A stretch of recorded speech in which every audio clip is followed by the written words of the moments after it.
Welcome back to online classes. ये हमारे chapter the socialism in Europe and the Russian revolution का 5th video है। इससे पहले वाले वीडियोस को देखने के लिए आप नीचे गए डिस्क्रिप्शन बॉक्स पर जाकर जितने भी लिंक दिए हुए हैं 4 पार्ट्स के, उन पर क्लिक करके आप उन वीडियोस को देख सकते हैं ताकि ये वीडियो आपको क्लियरली समझ में आ सके। तो इस वीडियो में हम सबसे पहले बात करने वाले हैं सिविल वॉर की। अभी तक हमने इससे पहले फरवरी रेवोल्यूशन देन अक्टूबर रेवोल्यूशन की बात की कि उसमें किस तरीके से चेंजेस आए, सोशलिस्ट ने किस तरीके से मूवमेंट्स अराइज़ किए और क्या उसके इफ़ेक्ट्स हुए। देन अब हम सिविल वॉर की भी बात कर लेते हैं। देखो, बोल्शेविक पार्टी जो रूल कर रही थी उसने जो है एक ऑर्डर पास किया था लैंड रीडिस्ट्रीब्यूशन का, जिसमें जितने भी नोबिलिटी की लैंड थी, जो नोबल पीपल की लैंड थी, उस पर जो है पीजेंट्स कब्ज़ा कर रहे थे। ठीक है, तो ये उनका ऑर्डर था। तो जिसके ऑर्डर की वजह से जितने भी नोबिलिटी के लोग थे उन्होंने इसका विरोध करना स्टार्ट किया। तो जो रशियन आर्मी थे वो लोग भी जो है 2 पार्ट्स में डिवाइड हो गए, कुछ बोल्शेविक के सपोर्ट में, कुछ उनके नॉन सपोर्टर थे। तो नॉन सपोर्टर में कौन कौन थे? एक तो नॉन बोल्शेविक सोशलिस्ट थे, लिबरल्स थे और सपोर्टर्स ऑफ ऑटोक्रेसी, मतलब जो ये मोनार्की सिस्टम को मतलब वो करते हैं, बढ़ावा देते हैं या उन्हें फेवर करते हैं, वो सभी लोग जो हैं बोल्शेविक पार्टी के ख़िलाफ़ हो गए। ठीक है, और उसके बाद जो है बोल्शेविक पार्टी के ख़िलाफ़ जो है ट्रूप्स आने लगे जिनका नाम ग्रीन्स रखा गया। ठीक है, और मतलब दोनों बोल्शेविक और नॉन बोल्शेविक 2 ग्रुप्स में कन्वर्ट हो गई, एक ग्रीन में एक रेड में। ठीक है, और द प्रो स्टार वाइट्स जो हैं वो पूरे रशियन एम्पायर पे उसके बाद कंट्रोल करने लगी। ठीक है, क्योंकि बोल्शेविक पार्टी का जो है बहुत ज़्यादा विरोध होने लगा और वो आपस में ही बट गए। तो वहाँ पर फिर सार जो थे प्रो सार, उन्होंने जो है वहाँ पे रूल करना स्टार्ट किया। और वो किसके उनके सपोर्ट में जो है वहाँ पे फ्रेंच, अमेरिकन, ब्रिटिश, जापानीज़ जितने भी आर्मीज़ थे वो सभी जो है इनके सपोर्ट में थे। ठीक है, सार वाइट के, प्रो सार वाइट के, और वो सभी जो है बोल्शेविक के विरोध में लड़ रहे थे।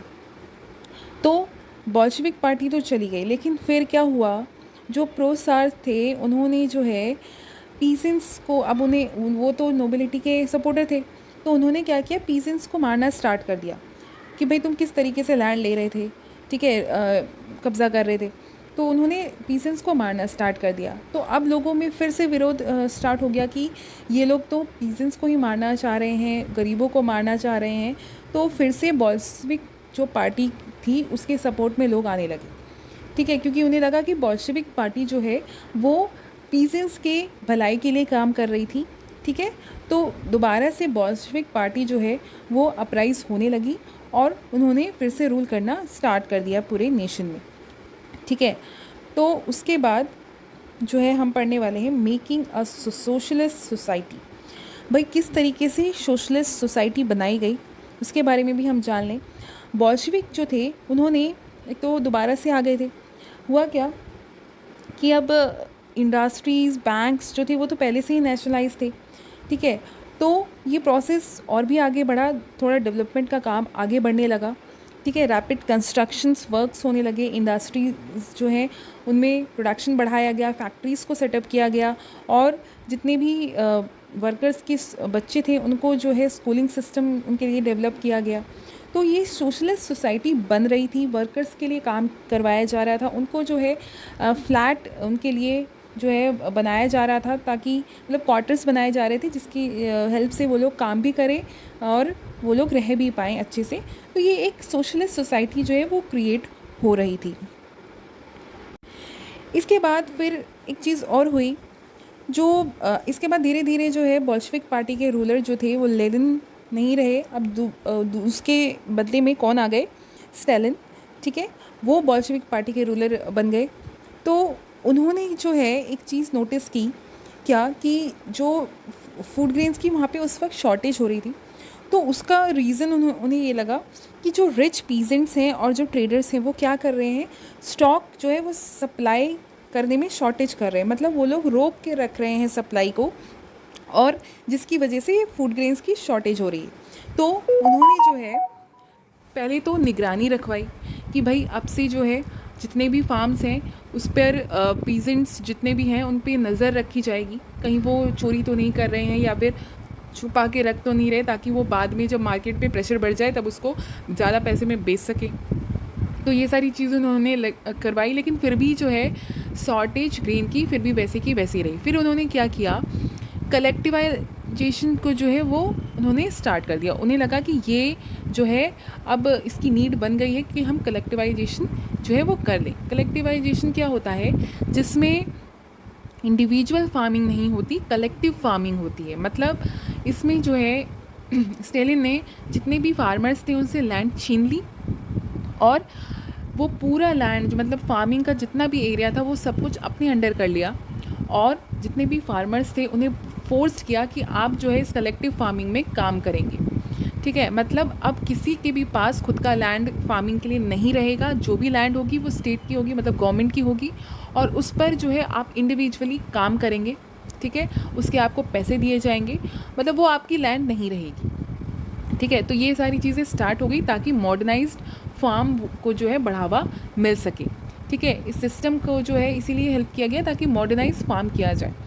और जो भी इसके लिए मना करता था कि भाई मैं नहीं करूँगा क्योंकि ये मेरी लैंड थी, मुझसे छीन ली गई है, मैं नहीं करूँगा, तो उसको जो है बहुत बुरी तरीके से पनिश किया जाता था, यहाँ तक कि उसे जेल में बंद भी कर दिया जाता था। ठीक है, तो ये था स्टेलिन कलेक्टिवाइजेशन प्रोग्राम।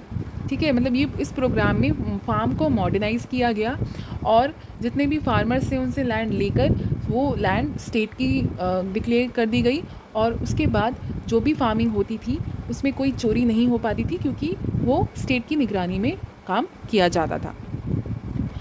तो ये सब हमने जो पढ़ा, इसके बाद ग्लोबल इन्फ्लुएंस क्या हुआ। देखो 1950 में ये रिकॉग्नाइज़ किया गया कि इस कंट्री हो चाहे उसके आउटसाइड में हो, जो भी हो रहा था वो सब जो है आइडियल था किसका, रशियन रेवोल्यूशन का। ठीक है, जो भी इंडस्ट्रीज़, एग्रीकल्चर, डेवलपमेंट जो था डेवलप्ड हो रहा था।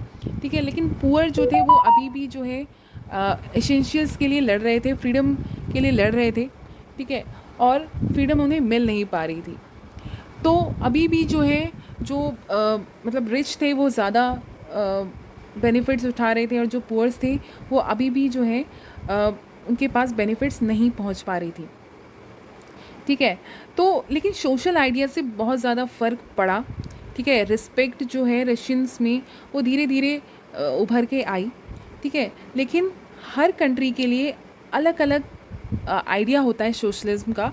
ठीक है, ज़रूरी नहीं कि जो रशिया में जो लोग सोचते थे कि इस तरीके से जो है सोशलिज्म आ सकता है या इस तरीके से फ्रीडम मिल सकता है, तो ज़रूरी नहीं कि हर कंट्री में ऐसा ही हो। सोशलिज्म का आइडिया हर कंट्री के लिए, हर पर्सन के लिए अलग होता है। ठीक है, सब अपने पॉइंट ऑफ व्यू से सोचते हैं, सबका अपना तरीका होता है जीने का। ठीक है, तो जो रशिया में हुआ सोशलिज्म मूवमेंट, ज़रूरी नहीं कि हर कंट्री का मूवमेंट जो है वो उसी तरीके से हो। ठीक है, वही सोच जो है हर कंट्री की भी हो, तो सबके लिए सोशलिज्म का मतलब अलग है। ठीक है, तो काफ़ी कुछ बदलाव आया इस सोशलिज्म मूवमेंट के बाद रशिया में। ठीक है, कुछ हद तक फ्रीडम मिल पाई लोगों को मोनार्की सिस्टम से, और फिर बाद में धीरे धीरे गवर्नमेंट को भी ये लगने लगा कि भाई हम अगर ज़्यादा फोर्स करेंगे लोगों को तो लोग हमारे खिलाफ़ हो जाएंगे, और जिससे हमारी गवर्नमेंट जा भी सकती है। तो ऐसे बहुत सारे जो है रूल्स नए निकले, सोशल मूवमेंट्स हुए, तो उसका फ़ायदा भी लोगों को पहुंचा। तो इस चैप्टर में हमने सोशलिज्म के बारे में जाना और रशियन रेवोल्यूशन के बारे में जाना। आई होप कि आपको ये पूरा चैप्टर जो है वो क्लियर हुआ होगा। ठीक है, तो इस चैप्टर ने हमें काफ़ी कुछ सिखाया कि किस तरीके से सोशलिस्ट मूवमेंट अराइज़ होते हैं, और लोग उसमें अगर इन्वॉल्व होते हैं तो उसका फ़ायदा उनको मिलता है। ठीक है, तो जितने भी रेवोल्यूशंस हुए अभी तक, चाहे वो रशिया में हो, चाहे कहीं किसी भी कंट्री, मतलब यूरोप के किसी कंट्री में हो, चाहे इंडिया में हो, कहीं पे भी हो, उस रेवोल्यूशन में सबको पार्टिसिपेट करना पड़ता है। आम लोगों को पार्टिसिपेट करना पड़ता है, चाहे वो गरीब हो चाहे अमीर हो। अगर उन्हें आज़ादी चाहिए, उन्हें फ्रीडम चाहिए, तो उन्हें लड़ाई करनी पड़ती है सिस्टम के ख़िलाफ़। ठीक है, तो ये सब कुछ हमने रेवोल्यूशन और सोशलिज्म के बारे में जाना। तो अगर फिर भी आपको कोई डाउट हो तो आप कमेंट सेक्शन में पूछ सकते हैं, और अगर आपको ये वीडियो पसंद आई हो तो प्लीज़ इसे लाइक, शेयर और मेरे चैनल को सब्सक्राइब करना बिल्कुल मत भूलिएगा। और अगर आपको इस चैप्टर के नोट्स चाहिए तो आप मेरे टेलीग्राम चैनल पे जाके सब्सक्राइब करके आप नोट्स को ले सकते हैं। Thank you.